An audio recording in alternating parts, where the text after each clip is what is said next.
Speak on the Show, episode 30. It's an unscripted Saturday, 10 a.m. Eastern, 7 a.m. Pacific. Y'all ready? Let's go.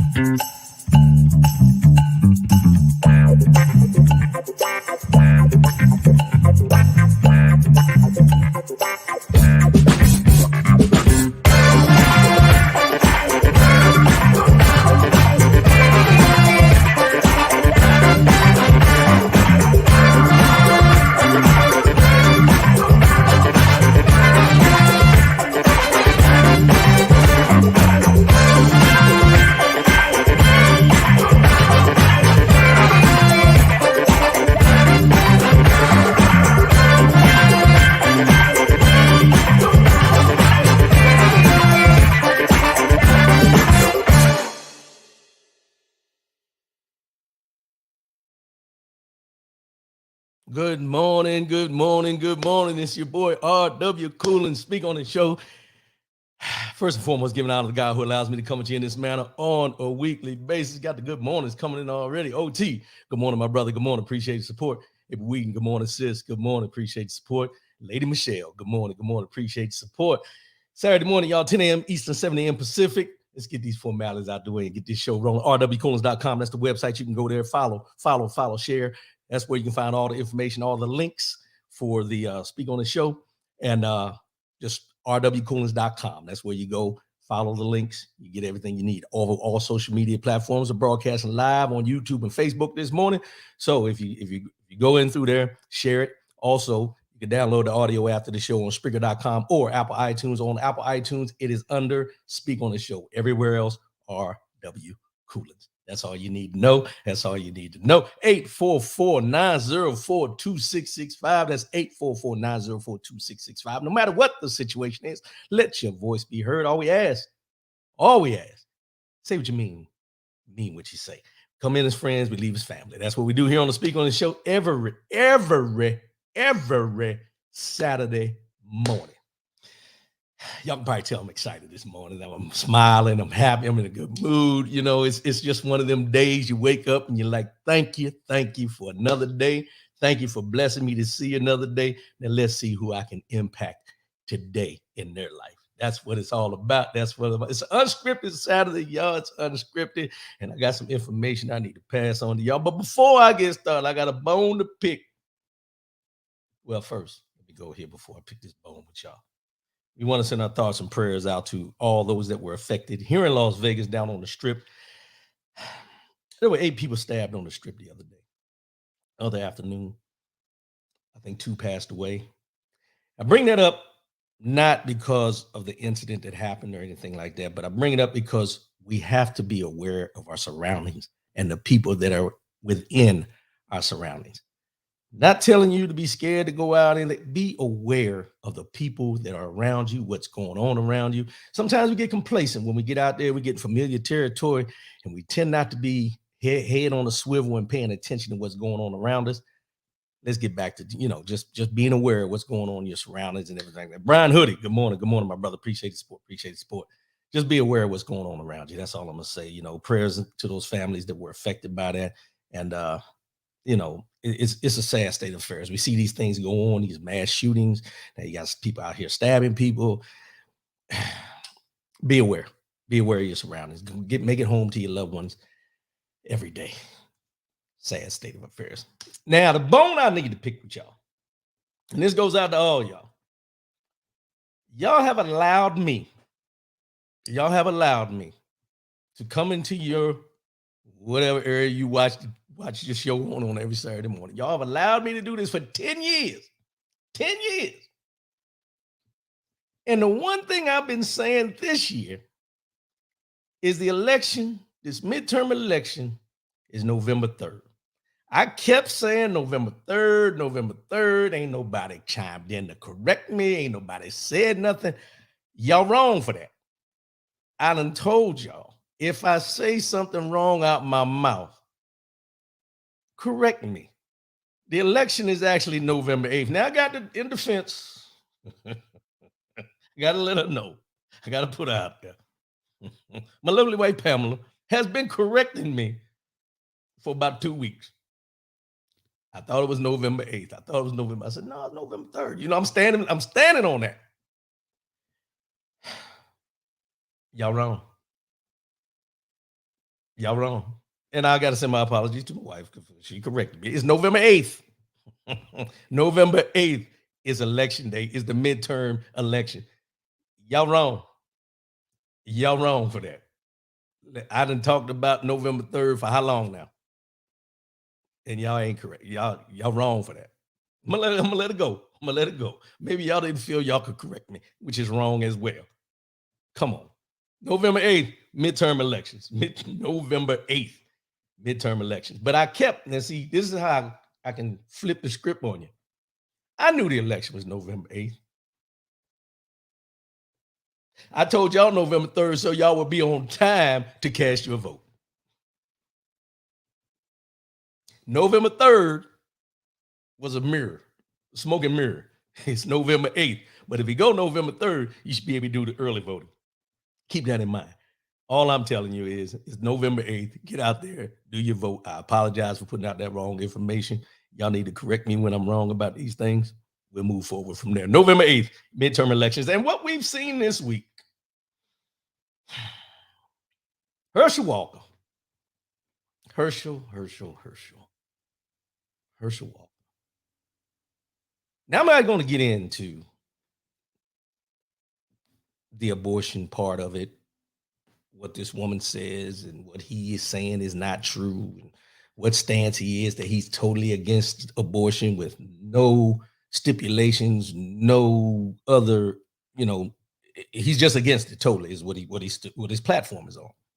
But then this woman coming out saying that she had an abortion, he wanted her to have a second abortion and so on and so forth. Not going to go down that rabbit hole because that's a personal matter if you ask me. Personal matter. But when you're stumping out there and you're on the election stomping grounds, or you're out there trying to get people to vote for you and you stand on one thing and then it comes out that you're completely different behind closed doors, then we got a problem. That's where the problem comes in. And we hear it all the time. They out there shaking hands, kissing babies, as they used to say and everything. But when an issue as deep as abortion and then this comes out, I still say it's a personal matter between him, his woman, his God, whatever you want to say. And for it to come out now during election time is par for the course. But I will say this about Herschel Walker. Do we really believe, or do folks out there really believe he is qualified to hold that position with the amount of, or the lack of integrity he has shown up to this point with the continuous lies, to continue backpedaling, and so on and so forth? You be the judge. You cast your vote if you're in Georgia. Y'all know what y'all want down there. I'm not going to get into that. But Herschel Walker, I just don't. I don't understand it. I don't understand it and probably never will. For the simple fact that, I've lied before. I mean, we've all probably told some lie in our time. But at the end of the day, you have to look at it and say, from the time you told that lie before to where you are now, have you grown from it? Have you learned from it? Have you thought about the people you're affected with it? All those different things come into play. But I guess power, as we mentioned many times on here, power is more important than the truth at this time. That's what it's all about. It's all about the power. They're trying to get people put into office because it's all about the power. They don't care if they're qualified. They don't care if they're qualified.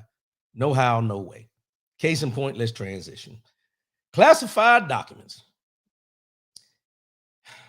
This is becoming a distraction. Let's just be real. It's becoming a distraction to everything that's going on in the world.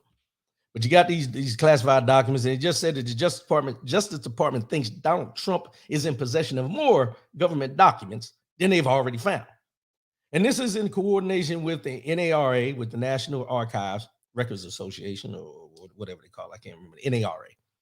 And they're saying that they think that he may have records in not only Trump Tower, but in Bedminster, where he buried his former wife, ex-wife, whatever you want to call it, the Churn's kid, his kid's baby mama, her, Ivana Trump. Yeah. But anyway, they're thinking that there's records in these two locations that they haven't gotten yet. So they're just asking, hey, you got these other records, turn them in. Turn them into us. We'll keep on moving forward with what we already have and leave it alone.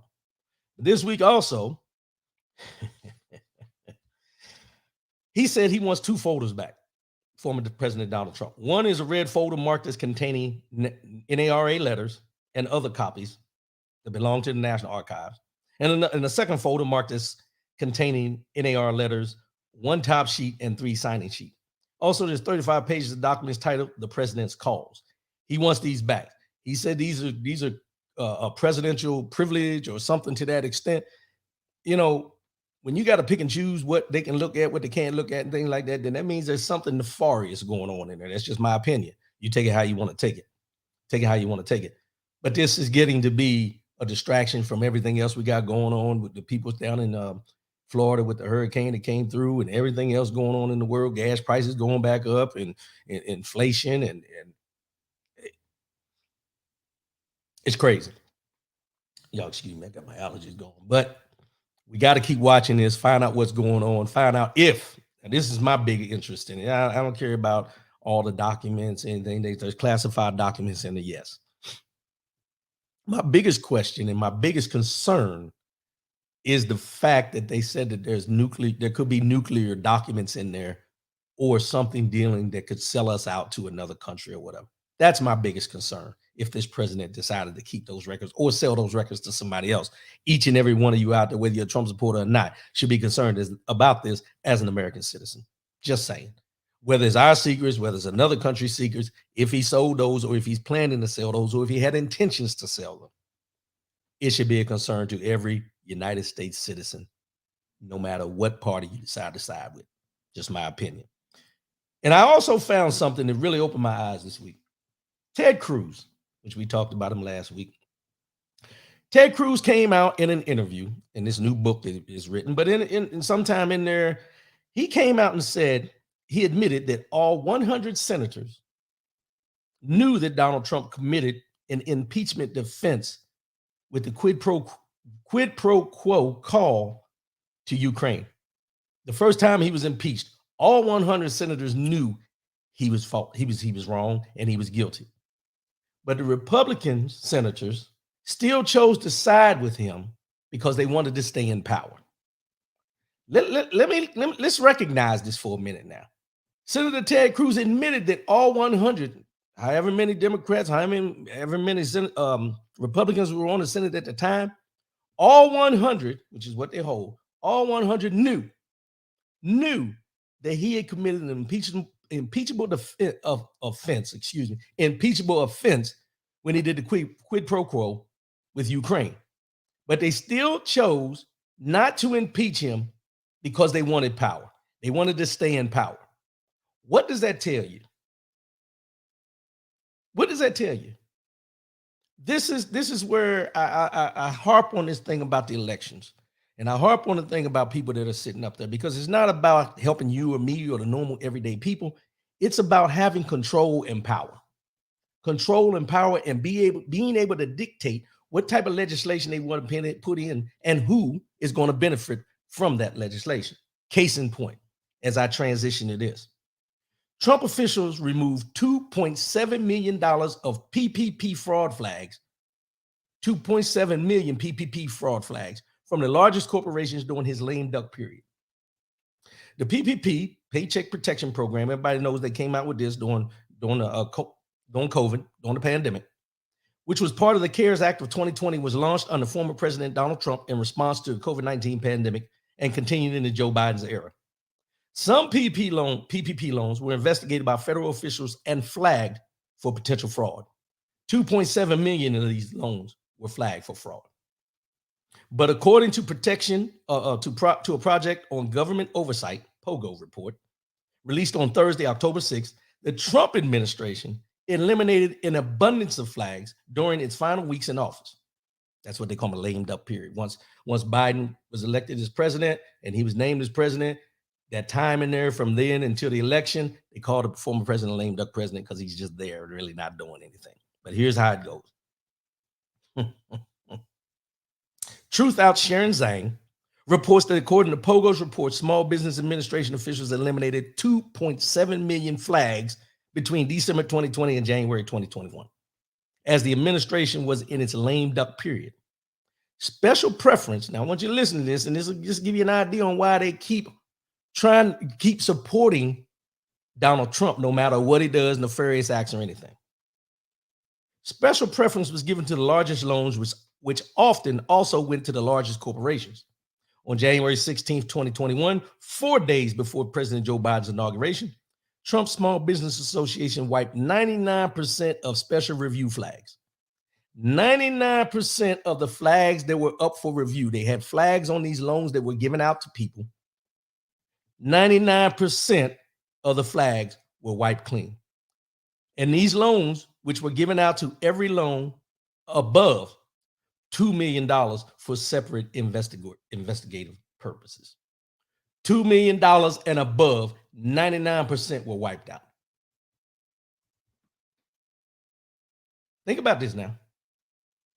Josh Boyd, good morning, my brother. Good morning. Appreciate you. Think about this. There were 2.7 million PPP loan flags, fraud flags, identified. On January 16th, 4 days before President Biden was inaugurated, the Trump administration, Small Business Administration, wiped 99% of the special review flags. 99% of the 2.7 million flags were wiped clean. And the $2 million and above, people that got $2 million and above, they were the ones that wiped clean. Zhang notes that according to Pogo, the Trump administration appeared to have favored the very largest loan recipients. Trump continually gave huge financial favors to large corporations during his time in office. And though most large corporations were exempt, listen to this now, although most large corporations were exempt from receiving PPP loans, some large corporations managed to skirt the rules and receive loans anyway.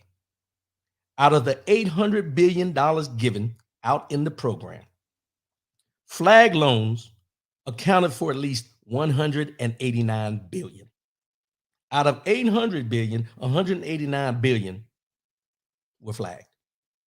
Because the vast majority of PPP loans, 95%, have been forgiven, it's likely that many of these loans that had previously been flagged have been forgiven entirely. Now, I want you to think about this. James Battle, good morning, bro. Appreciate you. All these PPP loans that people were talking about that they were getting, and you had some people that you and I both know, that are small businesses, maybe one person, maybe about 4 or 5 employees, any of that kind of stuff, which these PPP loans were to help these companies pay their employees. But they forgave millions of dollars. Now, mind you, let me back up, because the small businesses were getting maybe $100,000, $200,000, maybe $300,000 to keep their businesses afloat during the pandemic. They weren't in the billions. But these corporations that were getting billions, who weren't supposed to get the PPP loans anyway, all theirs were forgiven. But the fraud investigations are on the little people, not the big corporations, because they were all flagged and they were all swiped clean. But the little business, the little mom and pop businesses that everybody says they care about, are the ones being investigated for fraud when the fraud was at the upper level. This is why these people in politics continue to support Donald Trump, because all the nefarious things he was doing monetary wise was benefiting them, your senators, your congressmen, your administration people. All these people were benefiting from his time in office because he was finding ways to manipulate the system for all these people to get paid. All of them. And there's no uproar about this. Here's where some of the loans went. Zhang points out that a National Bureau of Economic Research study released in January of 2022 estimated that only between about a quarter and a third of PPP loans went to saving workers' jobs. About a quarter and a third of PPP loans went to saving workers' jobs. The rest, about 66 to 77%, went to business owners and people like shareholders. Many loans went directly to the rich. Several billionaires or companies owned by billionaires received loans, like Republican fundraiser Joe Farrell or Kanye West's apparel company valued at $3 billion. Kanye West, which we'll talk about him a little later on, has a business that was worth $3 billion, valued at $3 billion, but he was able to get a PPP loan and have it waived where he doesn't have to pay any of it back. One loan Pogo found went to a hotel owned by West Virginia Governor Jim Justice, a Republican who is the richest man in the state and a former billionaire. Zhang adds the loan was worth $8.9 million and appeared to have been flagged 8 times by the SBA. Another loan with 9 flags worth over $5 million appears to belong to a Kentucky hospitality corporation whose annual revenue of $850 million would likely make it too large to receive a PPP loan. Morning, Week 4. What's going on, my brother? Appreciate you. Julian Jones, what's going on, my brother? Appreciate you. Thanks for tuning in. PPP loans. Your small businesses are having to pay this back. Anything that they did that they didn't think was on the up and up when they filled that paperwork out, they're being held accountable. Some people have gone to jail for these PPP loans because they say they've committed fraud. But the ones that were committing fraud are at the highest levels of earners in this country. And then we as citizens, I'm going to put us all in this category. We as citizens go out here and judge those that are on welfare, those on food stamps, those getting government assistance because they need it just to get ahead. Those that are on minimum wage that go out here and try to do the best they can, that are trying to survive in this economy and what's going on. Rent is damn near $1,500 to $2,000 a month for some folks where they can't afford it at a $15 minimum wage pay. And these people who are already sitting well were granted by the former president money that they weren't, number one, entitled to. And then because they gave them the money, they wiped the slate clean and said they didn't have to pay it back when the money was supposed to go to their workers if they were authorized the loan. And the workers never seen it because what they did was they laid them off. And this is the same president, same person that people are trying to reelect in 2024.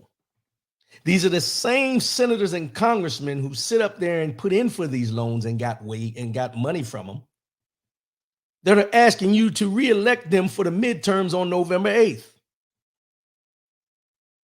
But rather than us seeing the big picture of how these people in these positions are taking advantage of our tax-paying dollars, these same people who complain when they want to give $615 million to Ukraine to fight the war against Russia, those people that complain about these things are the same people who committed fraud with your tax dollars with this PPP loan to be able to grease their pockets even more during a pandemic when we were losing money.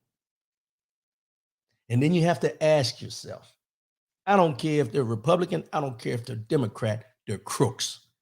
Any of them who got PPP loans during this time, knowing that there were people out here suffering, to put in their own accounts to grease their pockets even more, to build their wealth even more.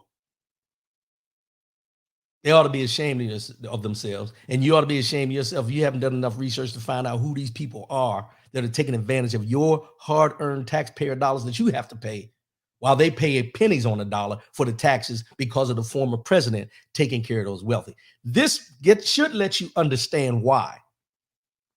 This should let you understand why they have no problem with anything that Donald Trump does. This will let you understand why they keep supporting him no matter how and what he says. This should let you know why they continue to support him, because all their hands are dirty. All their hands are dirty. And they continue supporting him because they want him to run in 2024. They want him to be elected in 2024 so they can make more money off his presidency like he did. But the people who choose to still support him and still go out and vote for him and will put him back in office are the same ones out here living paycheck to paycheck, surviving off of government assistance, trying to figure out how ends meet, looking down at somebody because of the skin tone rather than looking at them for who they are in this society. These are the people who continue to vote this person in office who could give a damn about them. But you do what you got to do. You vote your best interest on November 8th and let me know how that turns out for you. When you got people out here that were all happy because when Donald Trump was in, their 401k was flourishing. And because the stock market dropped, they blamed it all on Joe Biden. But what they didn't realize was while he had you concentrating on your little $20,000 or $30,000 or $40,000 or however much you might have in your little 401k, and I don't want to say your little 401k, but your retirement plan 401k, while you were happy that yours was rising, the other people that are sitting in those congressional seats were stealing your tax dollars that you contribute every month from you and identified it as a PPP loan that they weren't authorized. But you continue to support these people and they're robbing you blind. I don't understand it. I probably will never understand it. James Battle. Marjorie Taylor Greene got $184,000 and some got a lot more than that. Exactly. And if you remember some shows ago, I read names of those who got PPP loans. I read the names of all these congressional members who got PPP loans, but I didn't know it was to this extent that I'm talking about today, where Donald Trump erased all the debt that they would have to pay that back. They don't have to pay one dime of that money back.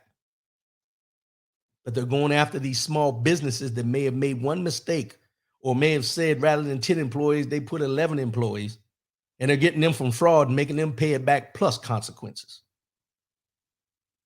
But we don't want to talk about that. We don't want to discuss how that happens. We don't want to discuss what's going on with our money. You just want to keep putting these same people in who are crooks. And I'm not saying all of them. Not saying all of them. But they all got their hand in the cookie jar. When you talk about the stock market, people on these committees that deal with the stock markets, what they can do, what they can't do, they're doing insider trading, and then they get found doing it, and they get fined $200-300 and still don't pay the fine. But you do some insider trading, you're going up the river for about 6 years. And when we talk about these inequalities, let's transition to this. Everybody knows how bad Hurricane Ian was, just like we all know how bad Hurricane Katrina was, and so on and so on and so forth. But now this week, after Hurricane Ian, the Republicans say Kamala Harris doesn't care about white people.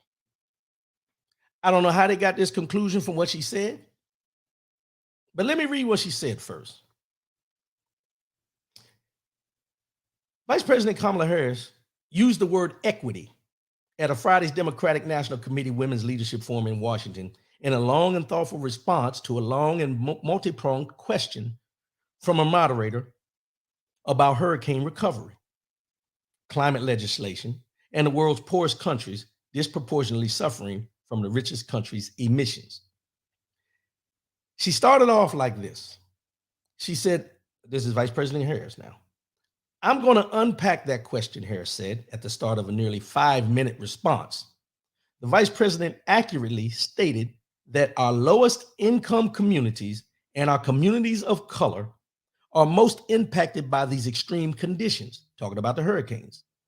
And then she made the ethically correct argument that we have to address this in a way that is about giving resources based on equity, understanding that we fight for equality, but we also need to fight for equity, understanding not everyone starts out at the same place. And if we want people to be in an equal place, sometimes we have to take into account those disparities and do that work. This is what she said. Nowhere in there Did I hear anything about her not caring about white people? But this is what they flipped it to be because she talked about equity. When you talk about equity, they're talking about equality as far as how things are done and how monies are dispersed in the rebuild after this hurricane. This is what she was talking about specifically.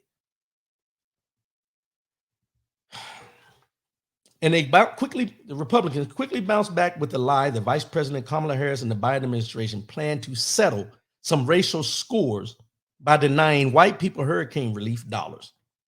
While outrage at Harris's use of the word equity was being manufactured before the narcissist formerly known as Kanye debuted his White Lives Matter shirt, we'll get into that in a minute, those complaining about the vice president's remark are making the same politically devious argument. Senator Rick Scott of Florida tweeted that Harris was trying to use race to divide us. Referring to Vice President's marriage to Doug Emhoff, Representative Marjorie Taylor Greene tweeted, "Is your husband's life worth less because he's white?" Senator Rick Scott tweeted that she was trying to use race to divide us, and Florida Republican Governor Ron DeSantis, who actually has been using the politics of the division for his advantage, she said to Sean Hannity, "I think she's trying to play identity politics with a storm and a natural disaster, and I think it's ridiculous." Let's break this down for a minute. When Kamala Harris was talking about making sure everyone is taken care of, you have to understand how FEMA works and how the rebuild works. When you talk about rebuild, they go in, they assess.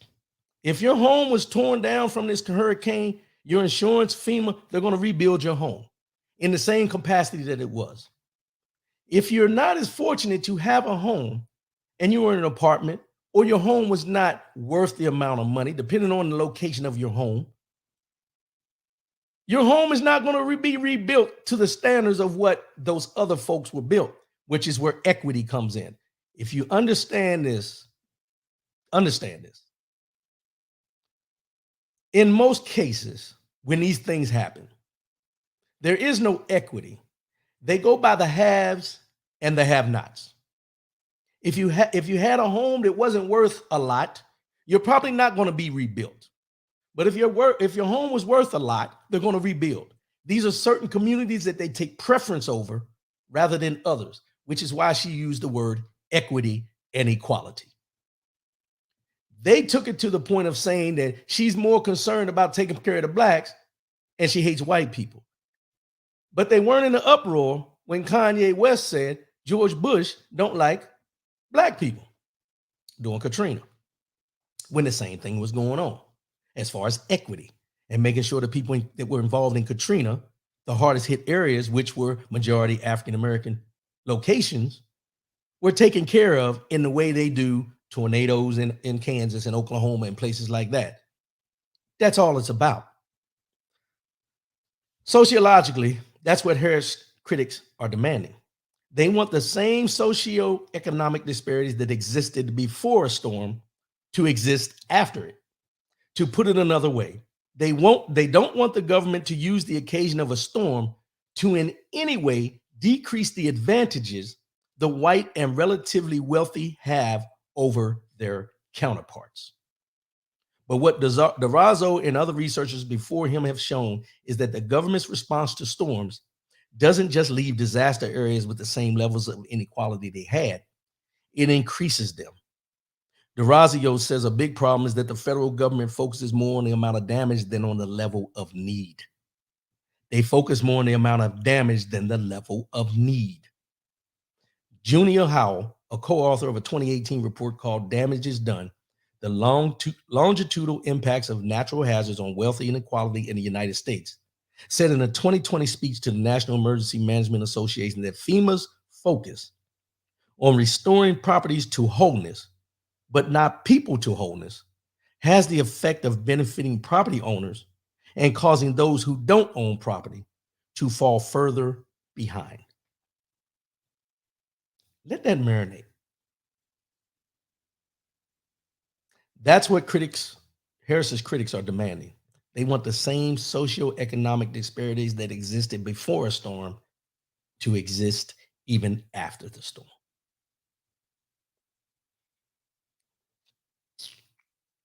Much of the literature talks about inequalities and disasters. They say, well, disasters simply reveal the inequality. Disasters are not creating it, they're just showing it. However, much of our research isn't able to substantiate that.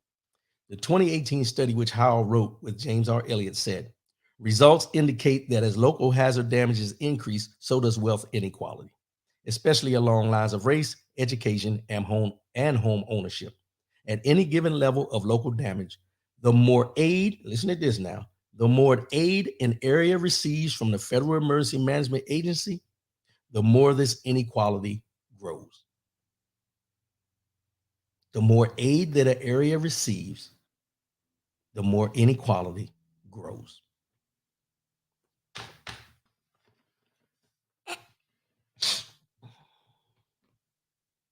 So you're telling me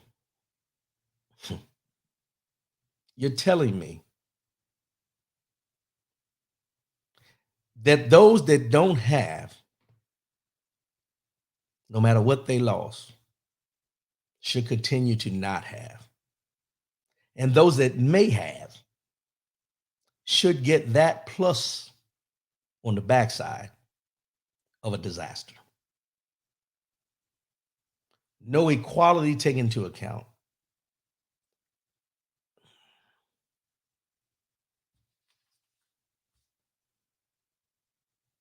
You know, when we see these disasters happen, we send our thoughts and prayers out.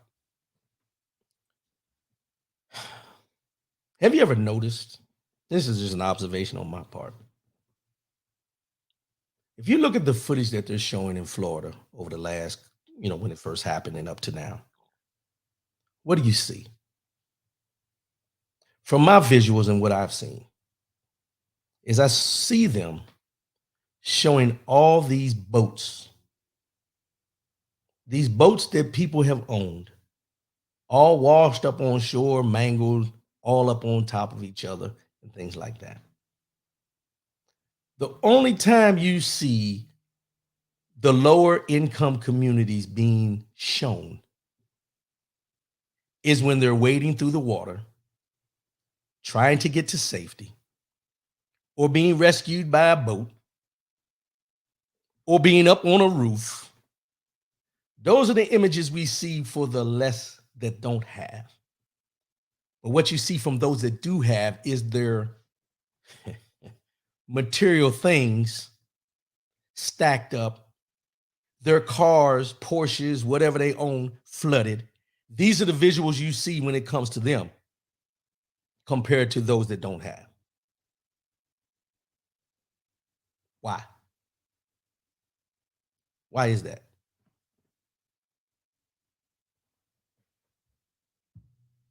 Sorry, my phone dropped. Calling lines are down, y'all. Sorry about that. If anybody's gonna call me. But this is which leads me into the next, when we talk about inequality. Phone lines just, I don't know what's going on with the phone lines, y'all. So Jackson, Mississippi. We've been hearing about Jackson, Mississippi. I talked about it last week as far as their water. Flint, Michigan's water, same issue, same problem. But this week, Waste Dive, an online industry newsletter, reports that a dispute between the capital city's mayor and the council left Jackson, Mississippi without a waste disposal contract for months. Now, Louisiana-based Richards Disposal says it simply cannot afford to continue picking up garbage and trash from an estimated 150,000 residential customers and government buildings twice weekly unless Jackson pays its current bill of more than $4 million. So let me get this right now. Jackson, Mississippi has the largest African-American population in Mississippi.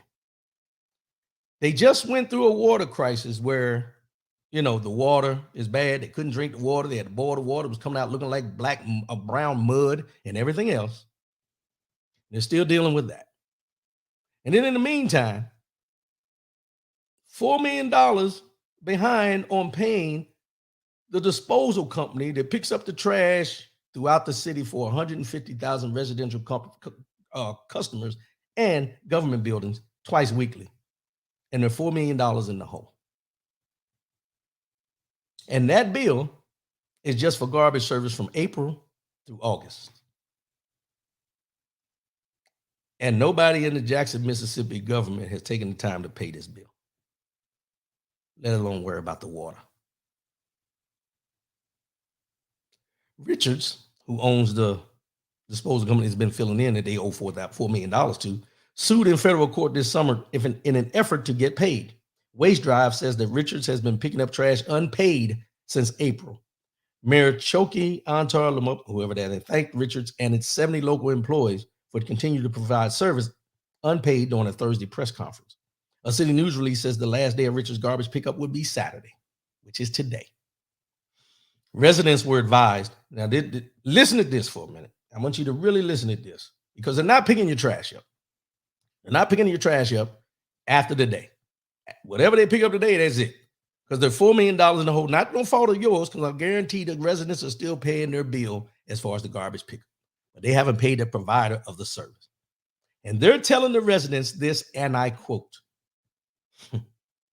residents were advised to freeze seafood waste to avoid overwhelming smells as garbage accumulates.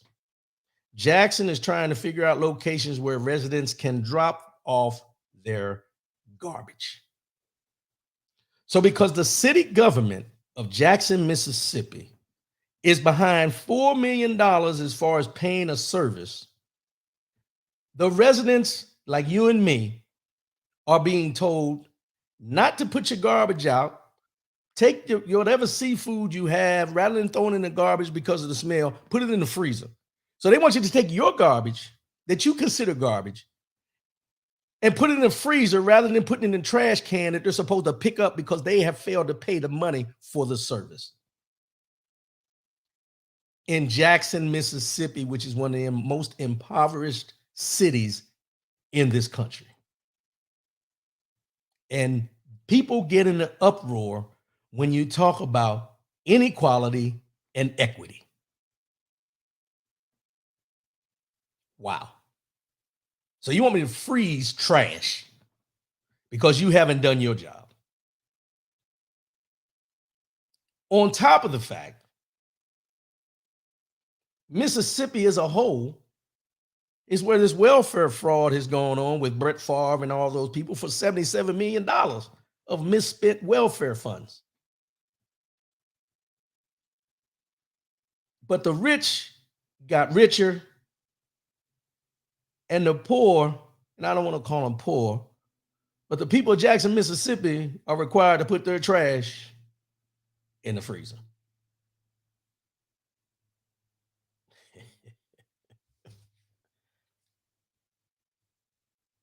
Let me just say this. And this is not to talk bad about any country, anybody. I'm using this as an example. When I first joined the military, the first place they sent me was to the Clark Air Base, Philippines. And I did not know poverty until I went there. The things I've seen, the way the living conditions, all the things you can think about when you talk about poverty. I did not know the level of poverty of that level until I got there. It made me readjust my thinking as far as how you view people and their conditions. It also made me change my thinking about how I view where I am compared to where someone else may be. But one thing it did not or will not ever do is have me lose compassion for those who are struggling every day. When I hear these stories and I read these stories and I bring them to your attention, I bring these stories to your attention to let you understand, no matter how high you may think you sit, no matter how high you think you may sit, there are some people out here who only wish who only wish on that ladder you ascended that they could even be on the first rung of that ladder. Think about that. For you to tell me, as a government, a local government, to put my trash in a freezer because you haven't paid your bill, for you to tell me that I can't drink water that I'm paying a water bill for every month because you didn't do what you need to do with the infrastructure, you are failing me, not only as a citizen, but as a human being. I have the right to drinking water, good drinking water, chemical-free drinking water, lead-free drinking water.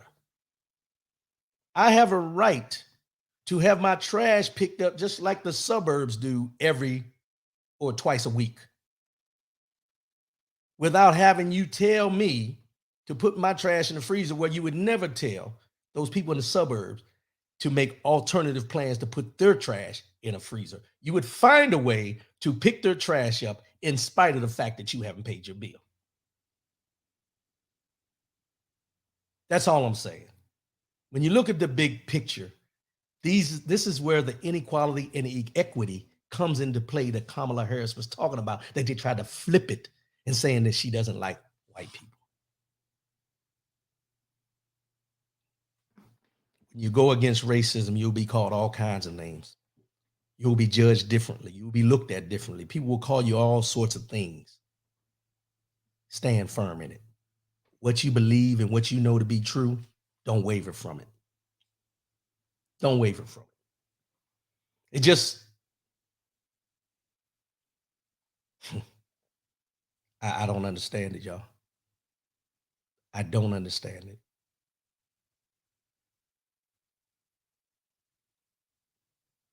You have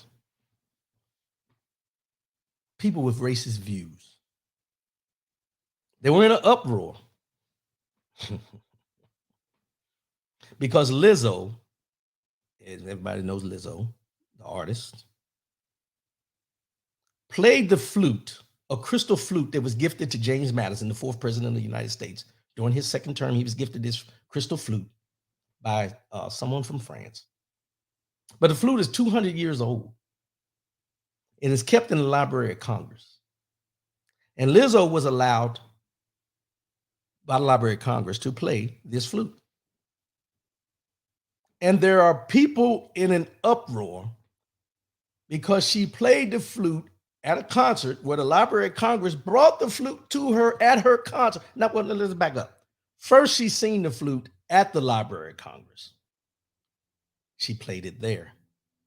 They brought it to her concert that night while she was on stage and allowed her to play it there. They're in an uproar, they say, because when she played the flute, she twerked at the same time. Let's be honest here. It ain't got nothing to do with the twerk. It has everything to do with a black woman's mouth on a flute that none of them will ever be able to ascertain the fact of playing that flute, no matter who they are. But she was able to, of a slave owner, of 100 slaves, a 200-year-old flute, and they're in an uproar. In an uproar about a damn flute. It has nothing to do with the flute. It has to do with who played the flute. Most of the people in the uproar didn't even know about the flute. I didn't know about it. Did you know about it? It's in the Library of Congress, and if you go, unless you go in the Library of Congress, which most people have never gone to, didn't even know the flute existed until they allowed her to play it. And because they allowed her to play it, now they're in an uproar.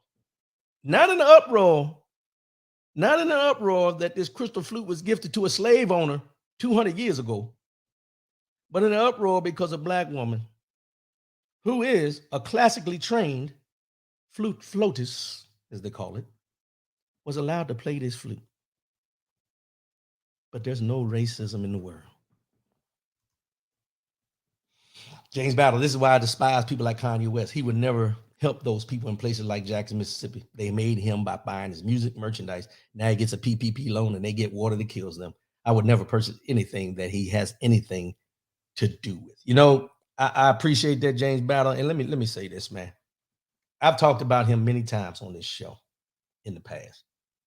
And a lot of times I've given Kanye West benefit of the doubt because I don't, and I would never want to get to the point where I'm talking about somebody's mental stability or calling them crazy or anything like that. I had to correct myself when I talked about that back in the past. But I'll take the mental aspect out of it and I'll take the crazy out of it. And I won't even respond to that. What I'll respond to the fact is Kanye West does things to keep his name relevant in the news, which was my next thing that I was going to. Kanye West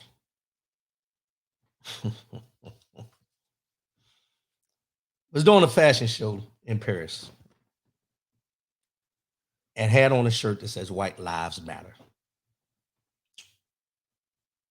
And along with him, who was the biggest critic of Lizzo for playing the flute and twerking, was Candace Owens. And they both had on the White Lives Matter shirts.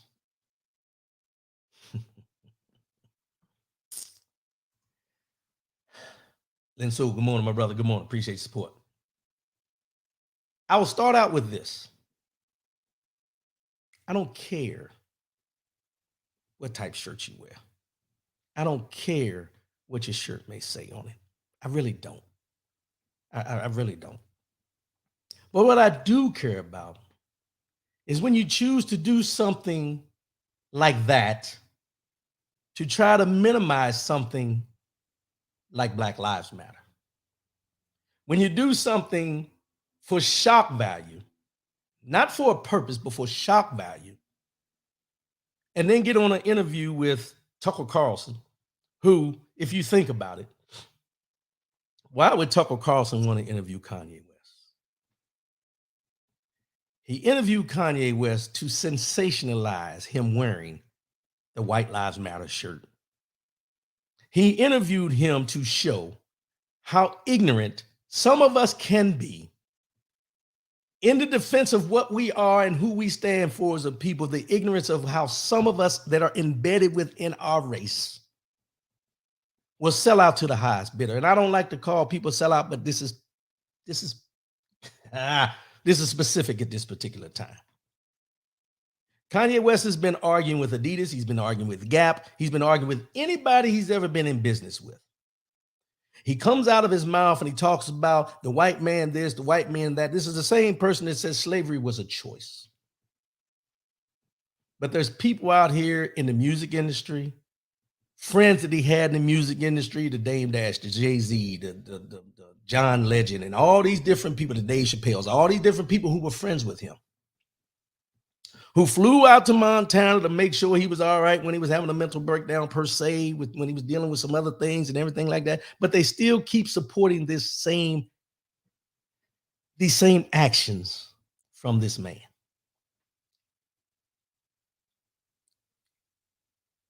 I'm not going to say cancel him.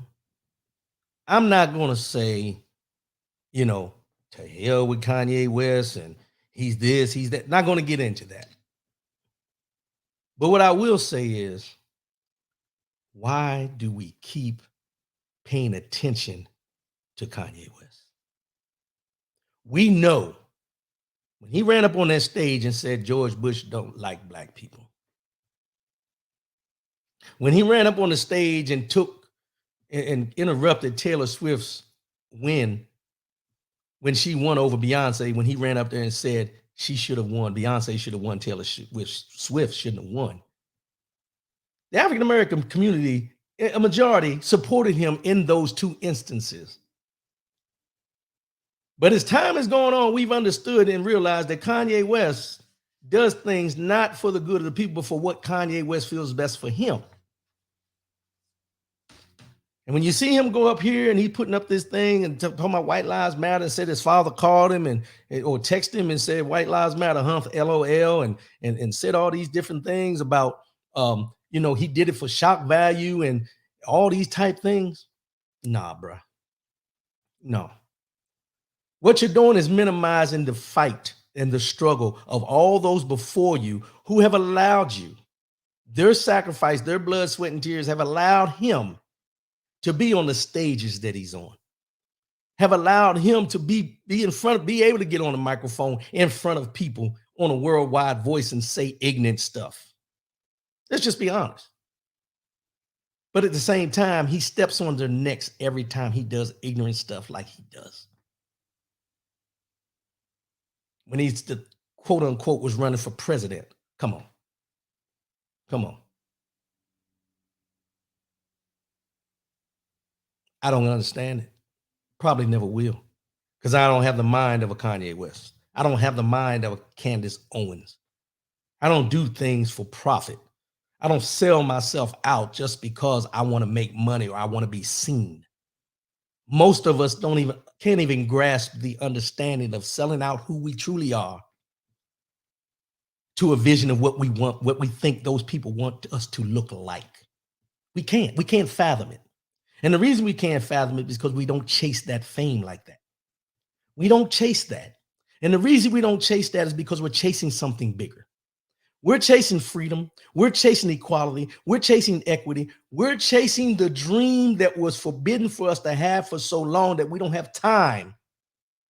We don't have time to placate to the understanding of what they want us to be compared to who we truly are.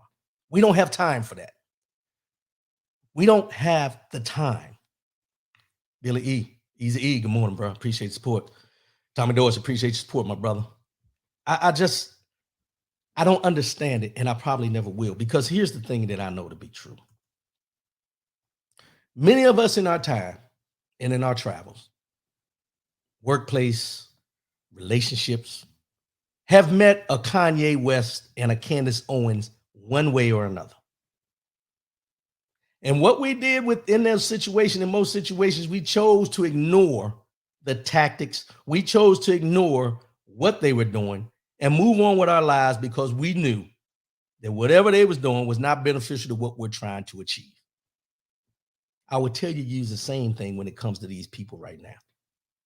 Use those same practices that you used when you had those people that worked in the next cubicle or those people that stood in formation with you in the military. Ignore them.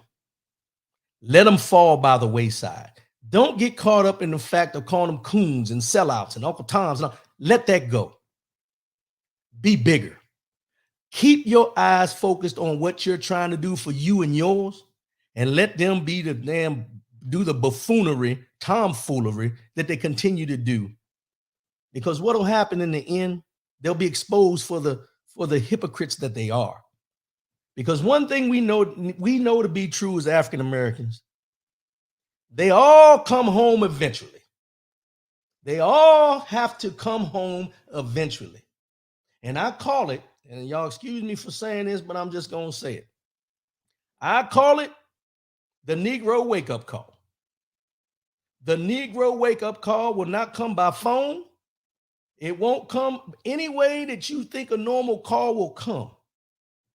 It will come by the demise of what they know to be true and the successes that they think they have. That Negro wake-up call, that Negro wake-up call is a bad pill to swallow when it hits you. And there's many examples I could throw out there, but y'all can figure it out for yourself. Because when that call comes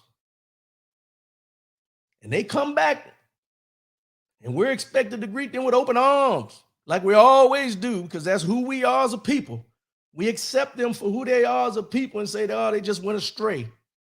They fell off the train for a minute, but they back to being normal. I'll tell you to use this example and remember this example. If a snake bites you once, you won't go near that snake to give him a chance to bite you twice. I'm just putting it out there.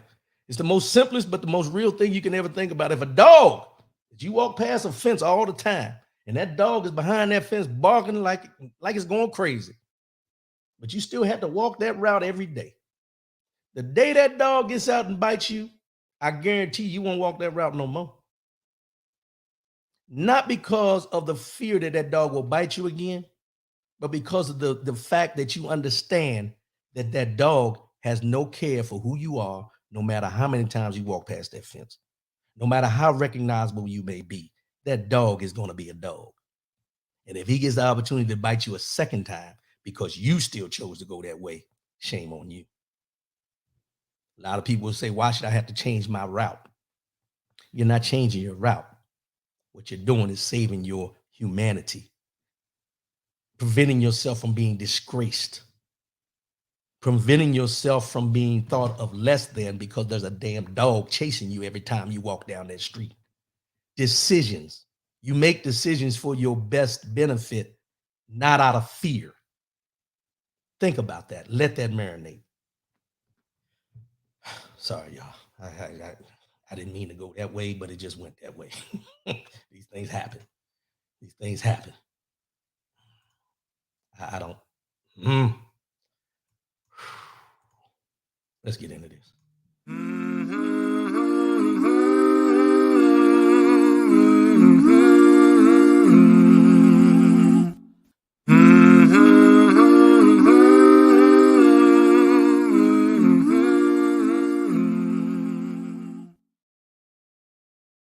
Mind, body, and soul. Mind, body, and soul. The year 2022. We're taking it one day at a time. We get 24 hours in a day, which calculates out to 1,440 minutes, which breaks down to 1,440 moments.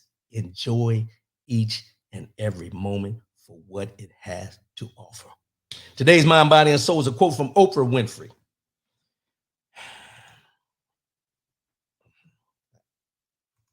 Appreciate that, Josh.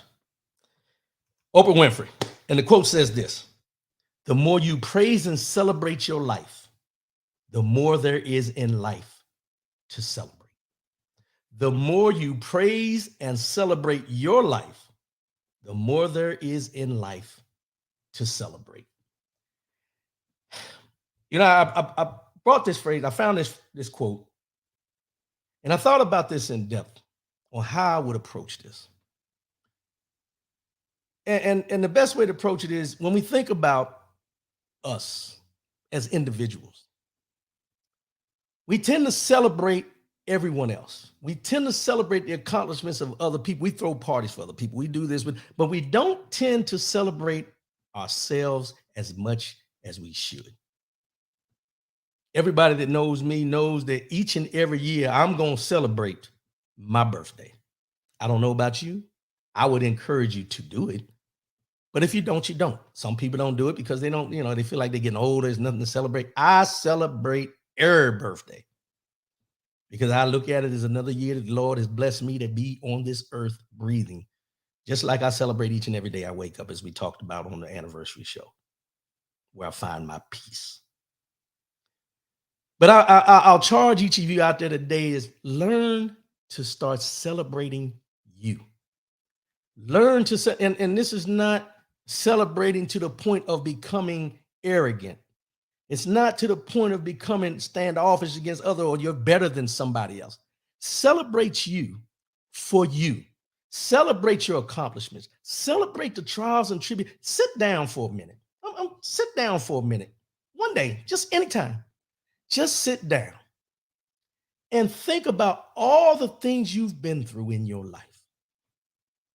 And look at where you're at. You're still standing. You still have a purpose. You still have a reason. Celebrate it. Celebrate it. We tend to, in most cases, we tend to celebrate when someone comes through something. If someone's experienced a sickness, we celebrate them coming out on the other end. When someone gets promoted at a job, we celebrate them. When someone retires from a job, we celebrate all the things for other folks. But when is the last time you celebrated you just being you?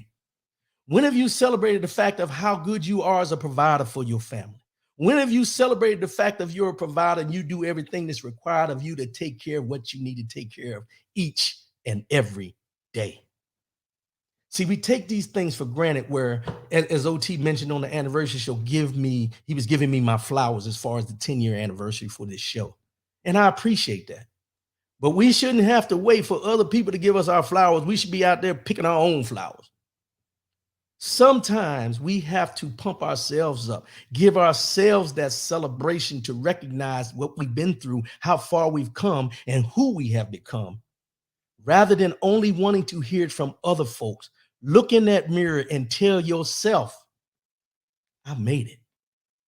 Man, I've been through this. I've been through this. I've battled this. I've persevered through all those things. Because here's what you have to remember. While you were going through your struggles, while you were battling certain things, all those people on the sidelines that were watching, every one of them was not your cheerleader. Let me say that one more time. Every one of them on the sidelines that was watching your ups, your downs, your faults, your inconsistencies, all the things that may have gone wrong, as well as all the things that have gone right. Everybody that has been watching has not been cheering you on. Most of them, and I'm going to say most of them, have waited to see your demise. Let's just be honest. Everyone does not want to see you succeed in life. Celebrate yourself. Recognize the battles you fought. Recognize what you've been through. But always keep God first in those celebrations, because none of this is possible without the man upstairs. Learn to celebrate you, because your life as a whole up to this point is worth celebrating. Even your falls should be celebrated, because you got up. The things you've gone through, the relationships you lost, anything that you've dealt with should be celebrated, because you came through it. You came out better than you were when you were going through it. You came out better than you were before you went into it. Celebrate that. Stop waiting for other people to celebrate you, because sometimes what you realize is those that celebrate you in certain instances, they celebrate you in front of you, but betray you behind you. Celebrate yourself. Learn to appreciate who you are and what you bring to the table each and every day. The more you praise and celebrate your life, the more there is in life to celebrate. It's that simple, y'all. It's that simple. Let's go ahead and wrap this thing up. I appreciate everybody tuning in. As always, thanks for the support. Thanks for tuning in. November 8th, since y'all ain't correct me, November 8th, not November 3rd, but go out there and drop that early ballot in if you get them. If you can early vote, early vote. Vote when you can, not when you have to. Vote when you can, not when you have. Just because election day is November 8th, if you have the opportunity to vote ahead of time, vote early. Get it out the way. Then you don't have to be rushing and trying to fit it in. November 8th. I won't be on next week or the following week. Well, maybe the following week, but next week for sure. And I'll send a message out. I got some vacation time coming. Get ready to go and put my feet in the sand somewhere. But y'all pray for me, safe travels and everything. I'll see y'all when I get back, and we'll continue to do what we do. But don't forget, November 8th is the election. Celebrate yourself. We start ignoring these people, these Kanye West, these Candace Owens. Sensationalism rules the day in most of these cases. They do these things for shock value. They do these things for shock value because and I'll say it this way. We were all raised, most of us were raised by a black woman and a black man, whether it's biological or not, in any case. When you see people like Kanye West and Candace Owens, know that they were born and probably raised the same way you were. So when you see them, you have to ask yourself, where did they go wrong? Or where did they choose to go differently? Because most of us all know that our parents will correct us even at this point in our lives when we come out our mouth wrong. And if their parents are watching them do these things, someone in that family is correcting. Whether they listen to the correction or whether they accept the fact that they tell them, I just do this because of the cameras. let you know everything you need to know. Because most people, like I said, sensationalism is alive and well, and they're going to do anything they can to keep their name out front. That's just my opinion. Everybody has their own opinion, but that's how I look at it. As I always say before I sign off, love yourself, love one another, keep your head up, and most definitely, keep your faith in God. I'll see y'all in 2 weeks, and I'll holler at y'all, and I appreciate y'all, and I'm out. Peace.